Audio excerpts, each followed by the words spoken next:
Welcome back, everybody, to Catapult Your Business. We're here to help you grow and scale your business. We do that one question at a time.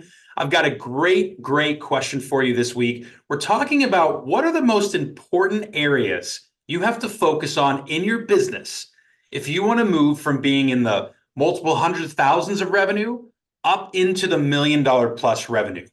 There's a lot of things to focus on when you're running a business. There's a lot of things that you could get distracted by or go after. And we are going to dig in today of what are those core areas. If you had to focus on anything, focus on these. And that will ultimately help you get from that 6-figure up into that 7-figure revenue type.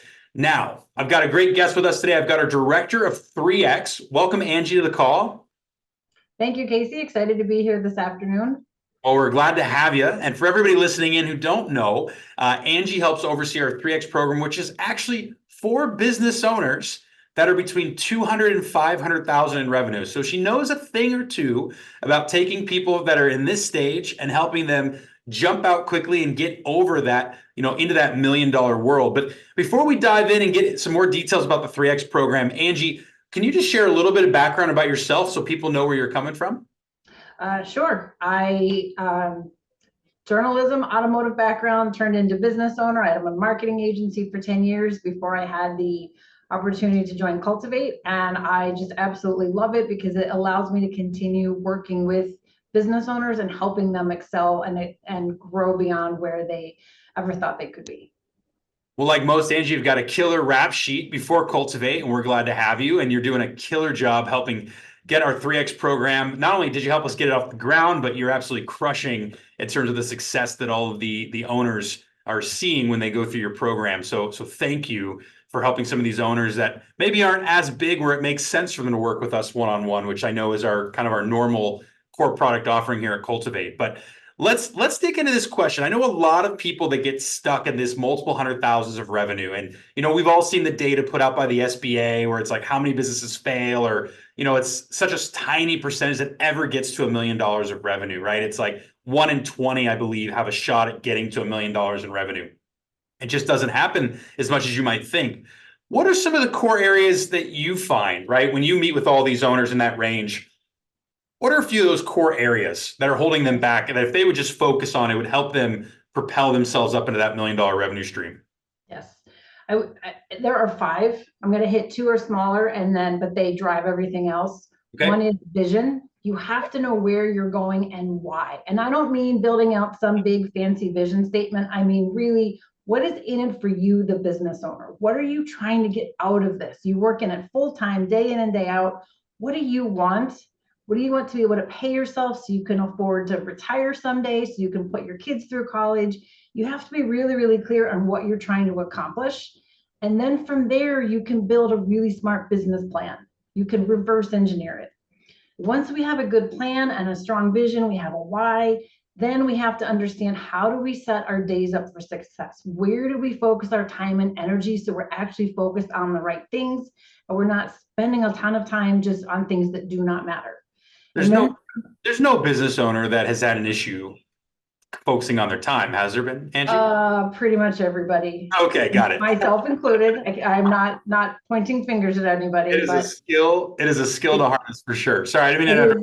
No, that's okay. And it's a skill that takes a long time to get good at. It does. Well, we'll unpack that in a minute. Yeah. So vision and time management or priority management or whatever you want to use. What are the other 3 that you were sharing? So then the other 3 are the business skills, the financials. Not trying to make anybody an accountant or bookkeeper, but you have to know what the numbers are telling you. You have to be able to make good financially based decisions. That is a game changer. Okay. And then from there, sales process. How do we actually close opportunities that are in front of us? How do we do that consistently and predictably? And then marketing. Where do we go spend our time and our money? So we get a return on that time and money to bring in the right number of leads, bring in the right number of opportunities for us. And all 3 of those really interconnect. And it's amazing when you start to play with the numbers and see how one affects the other for better or for worse. Well, and not to give away the game here, right? But financial sales and marketing, I believe, is why you call your program 3X. Yes. So, which makes sense. If those three things are working, you generally can get to $1 million of business. Then you have to worry about leadership and recruiting and systemization and tech enablement, right? The operational outputs, like all that stuff starts to really kick in at a much larger volume at full warp. But well, let's come back. Why do people struggle with the vision side, right? You mentioned vision first, like well, you would think everybody's just connected to their vision, if they're going to start the business. Is that not what you see? I see one of two things, generally speaking, right? One is somebody just goes into business and they just keep doing, and they just have this very vague idea of next year will be better, next year will be bigger. Yep. Or they have a vision that's so big, which is amazing and inspiring, but they don't know how to connect it back to tactics. What do you have to be doing every day, every week, every month and then year by year to get up to that vision? So is it right to say, like, it's not that they don't have ideas of what's important to them or what they think they're working towards. They don't have a way to connect the reasonableness of the vision back to even understand what would that mean for the business to actually even make that become a reality. There's usually a disconnect. I would agree 100% with you on that. Although I am surprised how many business owners, when we have this conversation, they actually say, you know what, I've never really thought about it. I've never thought about what I need to be able to pay myself in 3 years. I've never really intentionally thought about how many hours a week do I want to be working, or setting goals even to take like a 2-week vacation or a week vacation. Yeah. And time just, time goes by and time gets away from them. And yeah. Well, I love that. I mean, I know you want to talk a lot about, the financial sales and marketing track, but I think if it sounds like at 3X, right, you guys actually help in that program pull in the dots, right, to help them connect that vision. But also, I believe you'll actually sit down and talk a little bit about time and even give them some training as well as a solution so they can get their heads wrapped around how many hours do you really want to work? Let's build a business in pursuit of that. So then we know what our constraints are, and then we go from there. Yes. And that is part of I don't want to say prerequisite, but before we even start in 3X, there's a whole online course they do about priority management that they can start to implement the tactics on right away. And I've had multiple people email me to say, when you told me to do this, I kind of rolled my eyes because I always thought I was productive, but I took it and wow, what a game changer. Awesome. Are you getting the advice you need for your business from this episode? Do you want to get more than just one question answered and have it customized to you and your business? Well, Cultivate Advisors works one-on-one with thousands of business owners every day. Let them help you scale your business today. Don't just listen to this episode. Take action and go to cultivateadvisors.com to see which advisor you get matched with and receive a free 2-hour business assessment on how you could scale your business to the next level. Act now at cultivateadvisors.com.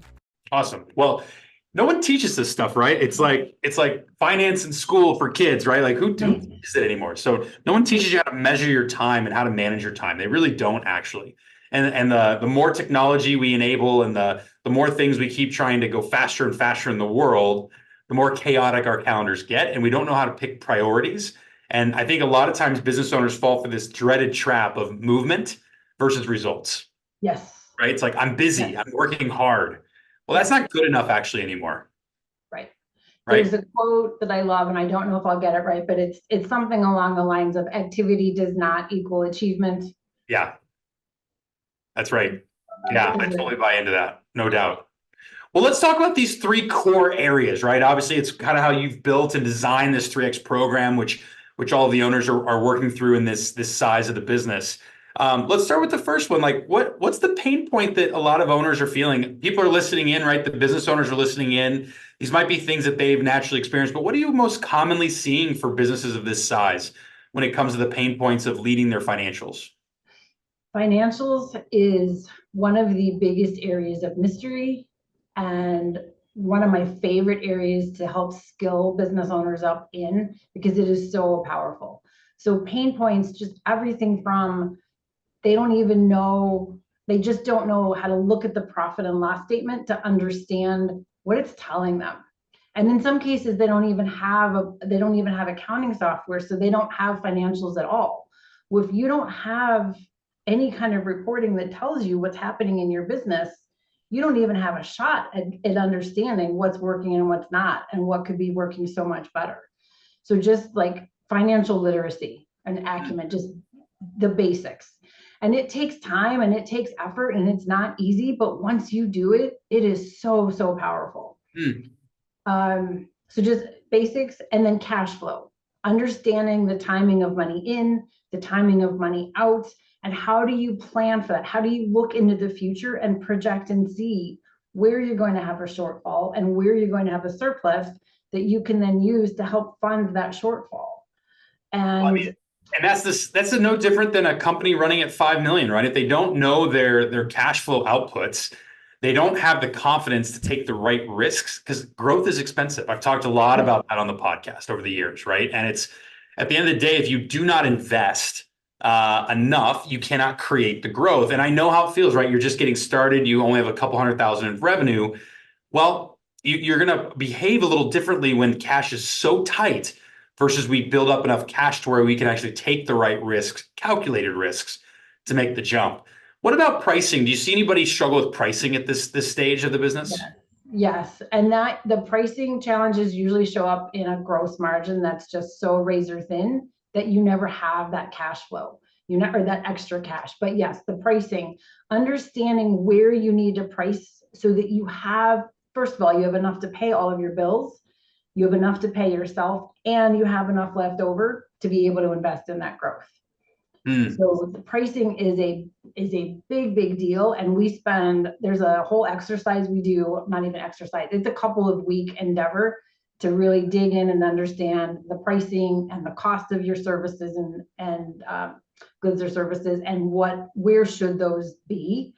And that is probably, that and cash flow are the areas in 3X where I probably see the biggest movement and the biggest gains.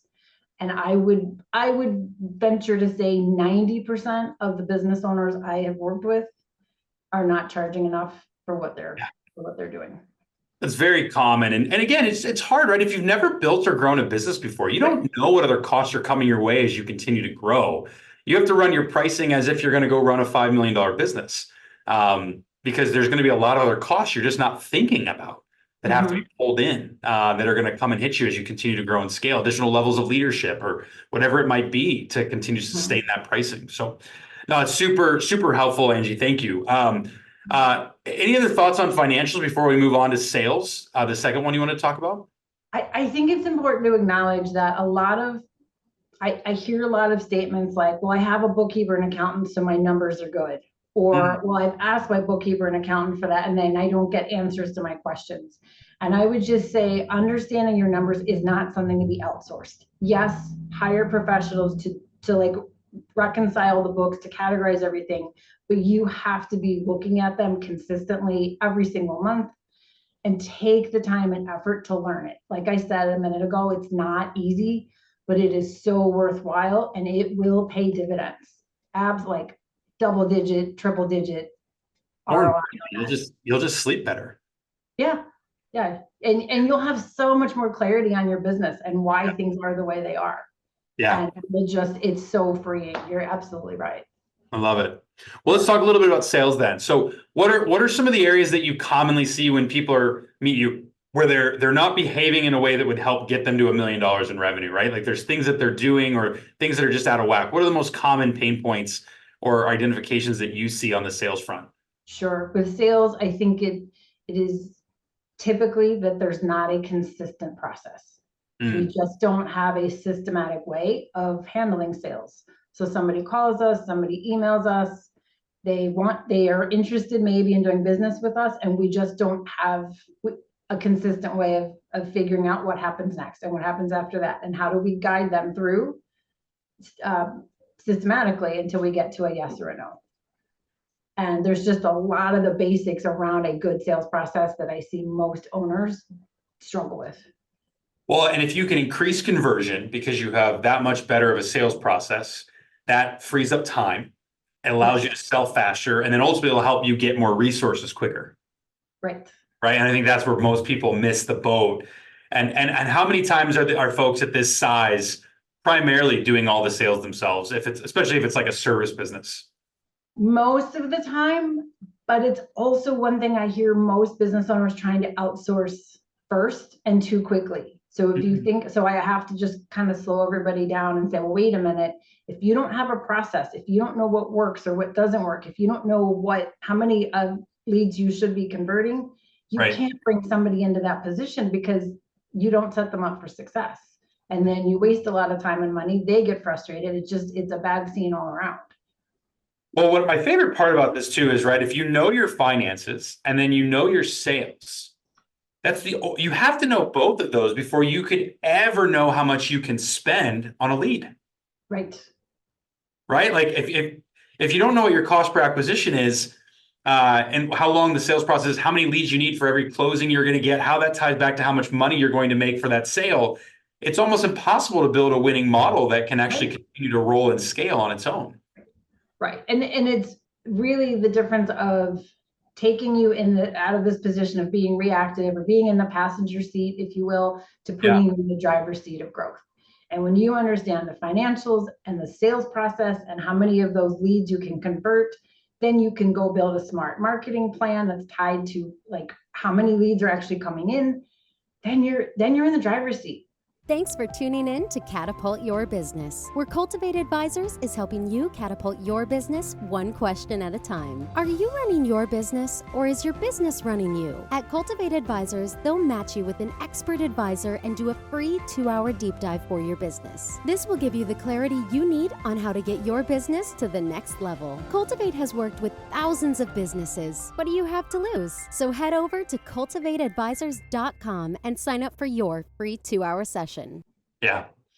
Well, and we all know the feeling of marketing, right? I mean, I know for me personally, when I had a business in that size or when I've seen other businesses of that size, it was just like the valleys and the highs, right? It was just like, I got a lot of leads. I don't even really know why, and then it's like, I take my foot off the pedal and then it's like, I fall flat, right? So I know one area that's required if you want to become a multi-million-dollar business is you have to have a consistent lead engine.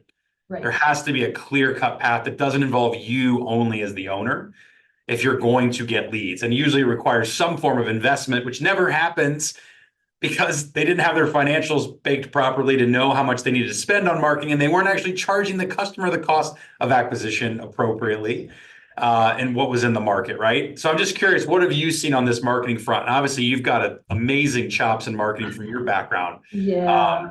But would love to hear your perspective. One of my biggest, the thing that just has killed me for years, and this is part of the reason I started my own marketing company so many years ago, was owners saying, well, I spent 80K in marketing last year. I spent 100K, 200K, and I have no idea where it went. I have no idea what worked and what didn't work. And I think it's even harder today because there's all this, if you Google marketing anything and you start to get recommendations for social media and Google, pay-per-click and all of these things. And not every business needs those things. And quite often you can blow your entire budget on something that doesn't work. And so what we need to be able to do is understand how many leads do we actually need? What are the ways to generate those leads based on the clients we're actually trying to bring in? We haven't even talked about ideal clients yet. So we don't want to do business with everybody. Let's really dial into who we want to do business with. And then where do we go find those people? What are the lead generation tactics that make sense? Then build a marketing program. So based on who you're trying to reach, social media may not make sense. Or maybe you do 1 or 2 posts a week, but you certainly don't need to be spending gobs and gobs of time depending on what the business is. Good though. It's feel good. It feels good to make my website look prettier and to put up really good content and get my 6 likes. It feels really good, Angi. It is an enormous waste of time if it's not driving the leads that you need. Yeah. And once we can build that plan, we know the lead, then we can start to track it and see, are we actually getting a return on our investment? So if we spend 4 hours a week on social media over the course of the year, that adds up to like 300 or 400 hours. How many leads are you getting back? How many clients are you getting from that? Does that make sense? Yeah. And even I won't even pick on social media anymore, networking. There's a lot of business owners that like to network. Well, if you're spending even 2 hours a week networking, That's 100 hours a year typically, not even including follow-ups and breakfast and coffees and things like that. For that 100 hours, what are you getting back from that? Is that worth your time? How do you make that more effective? What I like about this discussion, and what I hope everybody's hearing and connecting the dots on as they hear Angi kind of walk through this, is it's really about moving from a business ran off gut and a business ran off of passion and probably the initial reasons why you started it to get to a couple 100,000, to, if you want to really take it to the $1 million and beyond, it's about actually bringing data into the business. It's about starting to bring logic into the decisions to where the model starts to run without you as the owner. And that's what's going to ultimately allow you to scale and bring other people into the organization and bring on more resources, because it's a data-minded approach. It's scientific and logical. And it's not just to do things because you like it, but it's actually really measuring the value and ROI of every decision in the business. And when you test that and you model that within financials, sales, and marketing, you will start to generate an engine that grows you into that $1 million mark. And then you have a whole other slew of problems you have to solve, but it does build the business in that way. Would you say that's a fair kind of overall summary, Angi, of like what really you're doing with the 3X program on a daily basis? Absolutely. And what I will tell you I'm sure we talked about this at one point in the past, but just to reinforce it, the assessments that we do with owners prior to coming into 3X, we actually have a worksheet that allows them to do all of that we put in some very basic data for financials, for sales, for marketing. We show what the future we start to set those future goals, and to show them how many clients do you need, how many leads do you need, and then I show them what I call superpowers. Your superpower around gross margin, around average sale, average client size, around conversion rate. And if you apply those superpowers, you use those powers, how does that change the trajectory of the business? How much more is left over when you increase your gross margin, even by 10 percentage points? How many fewer clients do you need? How many fewer leads do you need? And it is, when you see that side by side on the worksheet, the workbook that we have, it is incredible. It is incredibly eye-opening.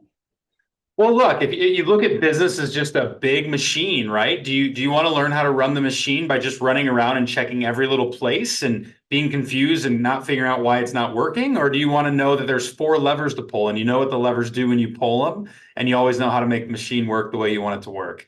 You got to choose your path. And I think for me, that's kind of my biggest, learning for everybody that I'd like to pass along, is just there's a different way, right? If you're running around and with your head cut off and you feel like you're doing a lot of activity or movement, versus achievement and results, it's probably a good chance for you to lift your head up and set that target to a 7-figure business and find a program like Angi's with 3X here at Cultivate, and really make the moves. And I love what you're sharing about the assessment. I mean, it sounds like everybody, I'm shameless plug, but if you are interested in Angi's program, right, like jump to our website at cultivateadvisors.com and reach out to us. And we'd love to get you in touch with Angi on the 3X program. I know you're absolutely changing their world. We are coming up to an end though on our time here, Angi. Is there any other final kind of words of encouragement or, any perspective you'd like to leave our listeners with?